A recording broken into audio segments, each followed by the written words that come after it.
কোনো ভক্ত যদি আমাকে পেতে চায় যে রূপে, ঐশ্বর্য জ্ঞানে সর্বজগৎ মিশ্রিত, ঐশ্বর্য শিথিল প্রেম নহে মর্পিত। আমাকে বড় জ্ঞানে আপনাকে হীন, তার প্রেমে কবু আমি না হয়ে অধীন। ঐশ্বর্য জ্ঞানে সর্বজগৎ মিশ্রিত। ঐশ্বর্য কাকে বলে? টাকা ধন সম্পদকে ঐশ্বর্য বলে? বলেন না।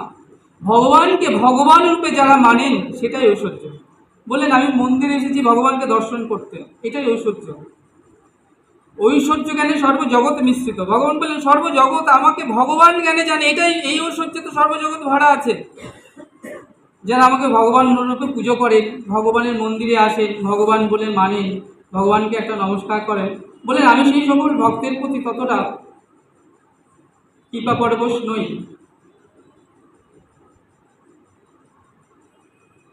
ঐশ্বর্য জ্ঞানে সর্বজগৎ মিশ্রিত, ঐশ্বর্য শিথিল প্রেমে নহে মর্পিত। আমাকে বড় জ্ঞানে, যারা আমাকে বড় বলে জানে, ভগবান বলে জানে, আমাকে বড় জ্ঞানে আপনাকে হীন, আমার থেকে তাকে নিচু মনে করে যারা, যে আমি দাস, ভগবান, আমাকে বড় জ্ঞানে আপনাকে হীন, তার প্রেমে কবু আমি না হই অধীন। তারা আমাকে কোনোদিন লাভ করতেই পারবে না, আমাকে জানতেই পারবে না, তারা আমাকে ভগবান বলে জানে।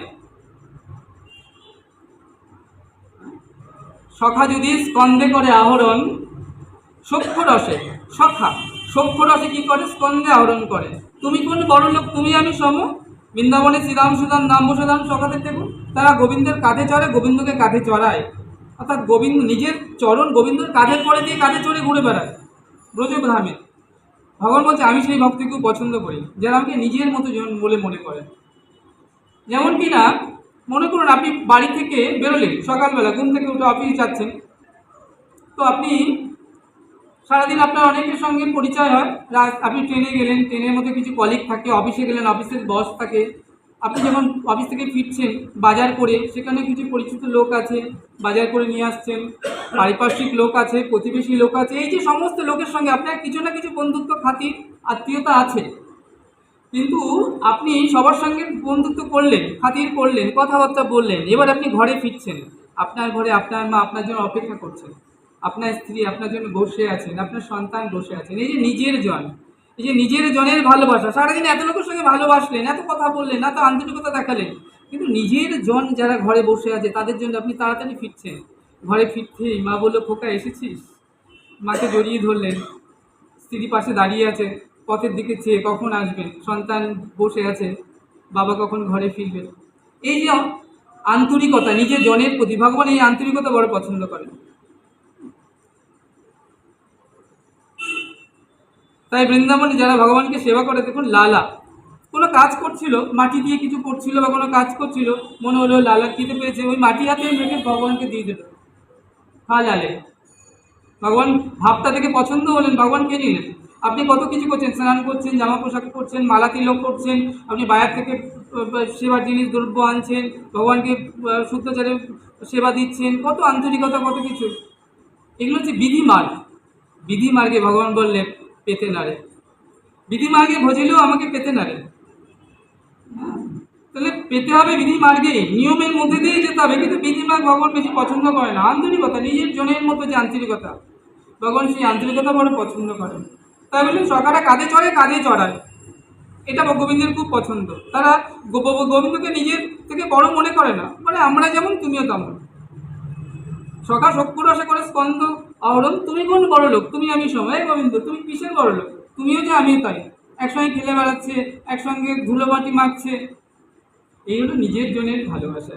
যে ভালোবাসা গোলকে নেই, সেই ভালোবাসা পাওয়ার জন্য ভগবান গোলক থেকে ধুলোকে এসেছেন।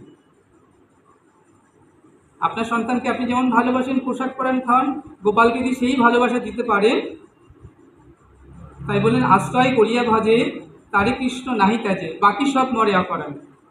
স্বামীর সঙ্গে আশ্রয় করেছেন আপনার স্বামী, সন্তানের সঙ্গে আশ্রয় করেছেন আপনি আপনার সন্তান, না তো বাৎসল্য প্রেম, স্বামী মধুর প্রেম। তাহলে এরকম কাজের লোকটা দাস্য প্রেম, আপনি প্রভু, তিনি দাসী, কাজ করছেন, কিংবা আপনার বন্ধু বান্ধবী সখ্য প্রেম। তাহলে এই যে এক একজনের সঙ্গে আশ্রয় করেছেন, তাহলে বলেন মন্দিরে যে ঠাকুরজি আছে তার সঙ্গে কি আশ্রয় করেছেন? আপনার ছেলেটা যদি গোপাল হবে, আপনার সন্তান হবে, আপনি তাকে বাজার থেকে নতুন পোশাক এনে পরান, ভালো মন্দ খাওয়ান, আর গোপালের জন্য নকুন্দরা বাতাসা, একটা ভালো পোশাক তো এনে দিতে পারেন গোপালকে, যে আমার ওটা আমার একটা সন্তান, তাহলে আমি মা যশোমতী, তাহলে বাৎসল্য প্রেমে আপনি যদি তার সেবা করেন, ভগবান তাতে অতি প্রসন্ন হয়ে যান, তাড়াতাড়ি ভজন ত্বরান্বিত হয়ে যায়, খুব তাড়াতাড়ি, বেশি সময় লাগে না।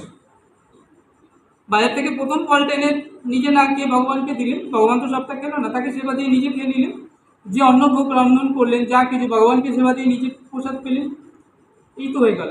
প্রসাদের মধ্যে কৃপা থেকে যখন আপনি ভগবানের প্রসাদ পেলেন, ভগবান যখন সেবা দিচ্ছেন তাকে কি হচ্ছে প্রসাদ, তারপরে সেটা যখন তার ভক্তরা রাধারানী বা স্বরগোস্বামী বা গুরুদেবকে নিবেদিত হচ্ছে, তাহলে মহাপ্রসাদ গুরুদেব সাধুগুরু বৈষ্ণব পাচ্ছে, মহাপ্রসাদ। প্রসাদ যত উপর থেকে নিচে নামে তত পাওয়ার বাড়ে, শক্তি বাড়ে। আপনি সেই প্রসাদ যখন খাচ্ছেন, তখন যখন পাচ্ছেন, তাহলে কি হচ্ছে, আপনার শরীরে সর্বব্যাধি সর্বরোগ মুক্ত হয়ে যাচ্ছে, ভক্তি সঞ্চারিত হচ্ছে হৃদয়ে। যতক্ষণ না ঘরে যদি অলক্ষ্মী বসে থাকে, তাহলে কখনোই সেই ঘরে কোনো লক্ষ্মী প্রবেশ করেন না। আগে বলবো ঘর থেকে অলৌকিককে বের করো, তারপরে আমি সেখানে ঢুকবো। তাহলে হৃদয়ের মধ্যে কাম কামনা বিষয় বাসনা লোভ লালসা পরনিন্দা পরচর্চা কি করেছে না করেছে যারা কোন আছে, ভজন কখন হবে? ভক্তিরস কোথায়? ভক্তিরসে চিত্তটি ডুবে থাকবে সবসময়। তাহলে যদি সেখানে এত জঞ্জাল থাকে, তাহলে গোবিন্দ সেই হৃদয় কী করে বসবে, কি করে ভক্তি লাভ হবে? আর বিনা ভক্তিতে নাহি পেলে নন্দলালা, ভক্তি না হলে নন্দলালাকে পাওয়া যাবে না, ভগবান এখানে বলছেন। তাই তাই বলছেন, পিয়া দিদি মান করে করায় ভর্ষণ, বেদ স্তুতি হইতে সেই হরে মন। এই সকল ভক্ত লইয়া কর্ম অবতার করিব বিবিধ বিধ অদ্ভুত বিহার। হ্যাঁ, উপাসনা কাণ্ডে 16,100 শাস্ত্রীয় শ্লোক, তারা অবনীশী ভগবানকে স্তুতি তপ করছেন। ভগবান বলছে, ওতে আমি বেশি প্রসন্ন হই না। আমার প্রিয়া রাধারানী যদি আমাকে মান করে মানবতী হয়ে আমাকে ভৎসনা করেন, তারণ করেন, আমি অতি প্রসন্ন হয়ে যাই। এই হচ্ছে ভালোবাসা, অন্তরের যে ভাব, অন্তরের প্রেম। ভগবান চান আপনার সঙ্গে ভগবানের যে অন্তরের ভালোবাসা কতটা গাঢ় হয়েছে। যদি গাঢ় হয় তাহলে দানা বাঁধবে, আর গাঢ় না হলে জলের মতো পাতলা হয়ে থাকবে, কখনো সেখানে মিশ্রি হবে না। এই ভালোবাসাকে ভগবান পছন্দ করেন। তাই বলছেন যে আমার একটা প্রতিজ্ঞা আছে, যে যেতাম প্রপদান্তে তামস্ত তুমি ভজন মোহন। আমার ভক্ত যেমন আমাকে ভজনা করবে, কেউ যদি আমাকে সত্য জ্ঞানে করেন, আমি তার সঙ্গে সত্যতায় সেইভাবেই থাকবো। কংস চানুর তারা ভগবানকে পেয়েও কী লাভ হয়েছিল? তা তো শত্রু জ্ঞানে ভগবানকে সারাক্ষণ ভেবেছে, ভগবান তাদের কাছে শত্রু ছিল। অর্জুন সখা বন্ধু বৃন্দাবনের ব্রজবাসীগণ কত ভালোবাসত, তাদের কাছে ভগবান সেই রূপে ছিলেন, তাদের প্রাণ ছিল। তাহলে ভগবানকে পাওয়ার মধ্যে কোনো কৃতিত্ব নেই, ভগবানের সেবা ভগবানের ভজনের মধ্যেই সর্বকৃতিত্ব। আপনি যদি সেবার বস্তু না রাখেন ভগবানের জন্য, ভগবান এলেই কি আর না এলে কি, ভগবান কোনোদিনও আসবে না। সেবার বস্তু থাকলে তবেই আসবে। ফুলের বক্ষে মধু জন্মালেই ভ্রমর উড়ে আসবে, যদি মধু না থাকে তাহলে ভ্রমর কেন আসবে? আসবেই না। তাহলে হৃদয় চিত্তে যদি প্রেম ভক্তির মধু হয়, কিভাবে না, গুরুপাদ পদ্মে যারা আশ্রয় করেছেন, সাধন ভজন করতে করতে, হরিকথা সৎসঙ্গ, হ্যাঁ, ভগবত সঙ্গ করতে করতে, সাধুগুরু বৈষ্ণবকে সমাদর করতে করতে হৃদয় যখন প্রেম ভক্তির মধু হয় না, তাহলে ফুলের মধু হলে অলি যেমন ছুটে আসে মধু পান করে গুনগুন করে, তেমনি আপনার চিত্তে সাধন ভজন দ্বারা যখন প্রেম ভক্তির মধু জন্মাবে, তখন দেখবেন কৃষ্ণ অলি হয়ে ছুটে এসে হৃদয়ে বসেছে প্রেম ভক্তি। তখন আর ভালো লাগছে না, সন্ধ্যাবেলা ওই টিভি দেখতে ভালো লাগছে না, কেউ এসে বললো জানো কী হচ্ছে, এটা বলছে ভালো লাগছে না এসব শুনতে, কহত কৃষ্ণ কথা। একটু সন্ধ্যাবেলা একটু হরিবাসরে গিয়ে বসি, লোকনাথ মন্দিরের পূর্ণ তীর্থভূমিতে বসি, একটু হরিকথা শুনে আসি। চিরকাল আইন কথা শুনেছি, কোনো লাভ হয়নি।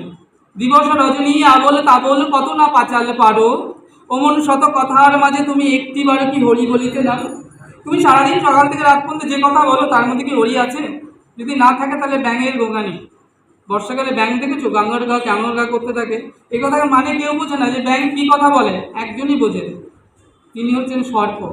তিনি বুঝে যান যে ব্যাঙটা কী কথা বলছে, কোথায় আছে, তাই খপ করে এসে তাকে গিলে খেয়ে নেয়।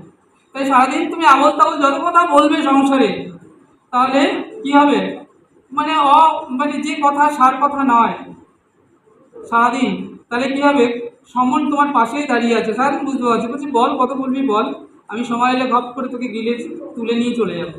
এসেছিস কি বলে? আমরা সংসারটা এসেছিলাম কি বলে? জীব সংসারতে আইনু কৃষ্ণ বুঝিবার করে ভজন করবো বলে এসেছিলাম। তাহলে জীবের স্বরূপ জীব নিত্য কৃষ্ণ দাস, তাহলে ভজন করবো বলেই তো এসেছিলাম। ভজন কোথায় করছি? সারাদিন লেগে যাচ্ছে এর কথা তার কথা, এই নানান কথা, কথা কুকথা বলছি, ভজন হচ্ছে না। তাই ব্যাক টু গড হেড। সকালবেলা জীবনে এসেছি, সকাল গেল হাসিতে খেলিতে, তারপর দুপুর গেল রসরঙ্গ মঞ্চে, বিকাল গেল, সন্ধ্যা হলো, আর রাতটুকু বাকি। তাহলে ফিরে যাবে তো যেখান থেকে এসেছিলে? ছিলে কোথায়? অমৃতস্ব পুত্রস্ব। তাহলে গোবিন্দ যদি অমৃত হয়, গোলক থেকে এখানে এসেছিলে কেন? না কৃষ্ণ বলি সেই জীব ভগবাঞ্ছা করে, এতে পিচাসী মায়া তারা জাপটিয়া ধরে।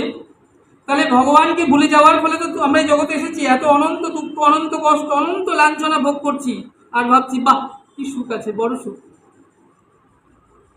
খুব আরাম লাগছে, সংসারকে খুব ভালো লাগছে। কেমন লাগছে জানেন? এক ব্যক্তি চলতে চলতে একটা কুয়োর মধ্যে পড়ে গেছে। সেই কুয়োর মধ্যে বুঝতে পারেনি একটা ডাল ধরে ঝুলছে, সেই ডালে একটা মৌমাছির বাসা ছিল, নাড়া লেগে মৌমাছিগুলো সব ছড়িয়ে গেছে।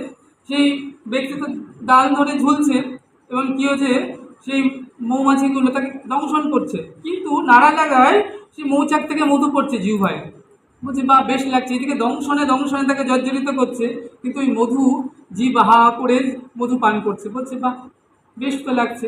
নিচে দেখছে একটা অজগর সর্প, উপরে একটা সিংহ, নিচে নামতে পারছে না, উপরেও উঠতে পারছে না, মাঝখানে লটকে রয়েছে এমনভাবে দংশন হচ্ছে, যন্ত্রণা হচ্ছে, কষ্ট পাচ্ছে। আমাদের অবস্থাটা তাই, আমরা সংসারে অনন্ত যন্ত্রণা, অনন্ত কষ্ট, অনন্ত দুঃখ ভোগ করছি, অনিশি যাকে নিজের বলে সুখ বলে জড়িয়ে ধরছি, সেখান থেকে দুঃখ পাচ্ছি, কষ্ট পাচ্ছি, কিন্তু তবু আমরা কি করছি? আমরা সংসারকে পছন্দ করছি। সংসার, সং মানে কি? সাজা। যা নয় তাই সাজি, পিতা নয় পিতা সাজি, মাতা নয় মাতা সাজি, পুত্র নয় পুত্র সাজি, আমি যা নই তাই সাজছি। সংটাই যেখানে সার, সংটাই অর্থাৎ এই নকল বস্তু যেখানে আসল, সেটার নামই সংসার। সংসার, সেজেছি আমরা, নকল সেজেছি। আমাদের স্কুলে ছোটবেলায় হতো যে যেমন খুশি সাজো, তাই সংসারে আমরা কেউ মাতা পুত্র পরিবার কত কিছু সেজে রয়েছে, ভাবছি কি আনন্দ, বা বেশ আনন্দ, কিন্তু এটা তো আনন্দ নয়, এটা নিরানন্দ। ফিরে যেতে হবে আমাদের ব্যাক টু গড হেড, যেখান থেকে এসেছিলাম আমরা। তাহলে কি বলে এসেছিলাম, কি করছি, আর যাবো যখন কি কৈফিয়ত দেবো তাকে? কৈফিয়ত দিতে পারবো তো আমরা? হ্যাঁ, কি করে এলাম? তাই যদি চাই এই জন্মেই আমরা হরিকথা ভাগবত কথা শ্রবণ করে back to god head 84 lakh জনই ভ্রমণ করতে হবে না। একদিন না তাকে হরিকথা শুনতে ভালো লাগবে না, কেন জানো? 84 লাখ জনি ধরে আমাদের কত জন্ম হয়েছে, কতবার মৃত্যু হয়েছে। তাহলে 84 লাখ জনি ধরে আমরা কি করেছি? বিষয়কে ভোগ করেছি, বিষয়ের রসের মধ্যে ডুবে রয়েছি, কুখাদ্য অখাদ্য কত খেয়েছি। তাহলে যে কুখাদ্য খায় তাকে কৃষ্ণপ্রসাদ দিলে কি খুব সুখ পায়? কখনো পায় না। তাহলে 84 লাখ জনি ধরে জীবে যদি বিষয়ের মধ্যে ডুবে থাকে, তাহলে সে একবার কৃষ্ণ নামে, কৃষ্ণ কথাতে তার প্রেম কখনো উদ্দীপনায় তার জাগে না। তাহলে কি করতে হবে? নীতি নীতি সৎসঙ্গে আসতে হবে, সাধুসঙ্গ করতে হবে। শাস্ত্র বললেন সৎসঙ্গ সাধুসঙ্গে সর্বশাস্ত্র কয়, লভমাত্র সৎসঙ্গে সর্বসিদ্ধি হয়। বলেন কোনো ভাগ্যে কে সৎসঙ্গ সাধুসঙ্গ আসতে পারে? সবাই না। এই জগতে কত মানুষ, এই দুর্গানগরে কত মানুষ, সবাইকে আসতে পেরেছে? এত সুন্দর মন্দিরে হরিকথা হচ্ছে, আসতে পারবে না, আসতে দেবে না।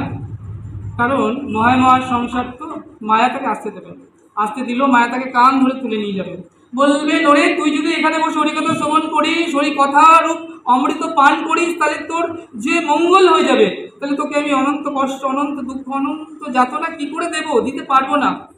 তাই মায়া তাকে কান ধরে টেনে নিয়ে তুলে যায়, ভাগবত আসর থেকেও নিয়ে চলে যায়। তাই কারা আসতে পারে গো? বললেন কোনো ভাগ্যে শ্রদ্ধাবান ব্যক্তি, কোনো ভাগ্যে কারো যদি শ্রদ্ধা হয়, শ্রদ্ধা শব্দের সুদূর নিশ্চয়, বলেন কোনো ভাগ্যে কারোর যদি শ্রদ্ধা হয়, তবে সেজন সৎসঙ্গ সাধুসঙ্গ করায়। শ্রদ্ধা যে আর হয়েছে সেই আসতে পারে। সাধুসঙ্গ হইতে হবে শ্রবণ কীর্তন, শ্রবণ কীর্তন অর্থাৎ শ্রবণের আগে কোনো সাধন নেই। শ্রবণ মানে কি? জমা করা। কীর্তন মানে খরচ করা। আগে তুমি জমা করবে, কলসি ভরাট হবে, তারপর তো বলবে। তাহলে তোমার কলসি যদি শূন্য থাকে তুমি কি বলবে, কি কথা বলবে? তাকে কলসি ভরাট করতে হবে, শ্রবণ করতে হবে। শ্রবণের আগে কোনো কোনো কোনো ভজনই নেই শাস্ত্র বলে। তাহলে কোনো ভাগ্যে কারোর যদি শ্রদ্ধা হয় সেজন্য সৎসঙ্গ সাধু সঙ্গ করায়, সাধু সঙ্গ হইতে হয় শ্রবণ কীর্তন। এই যে নববিধা ভক্তির প্রথম শ্রবণ কীর্তন, অর্চন, বন্ধন, সখ্য, দাস্য, আত্মনিবেদন, এর একটা যদি তুমি আশ্রয় করো তাহলে ভগবানকে তুমি লাভ করতে পারবে। যে কোনো একটা শ্রবণ করো। হে জীব, তোমার তো যোগ্যতা নেই, তাই তুমি দোকান পেতে বসে থাকো। দুটো কান, অর্থাৎ দুটো কান পেতে শ্রবণ করো।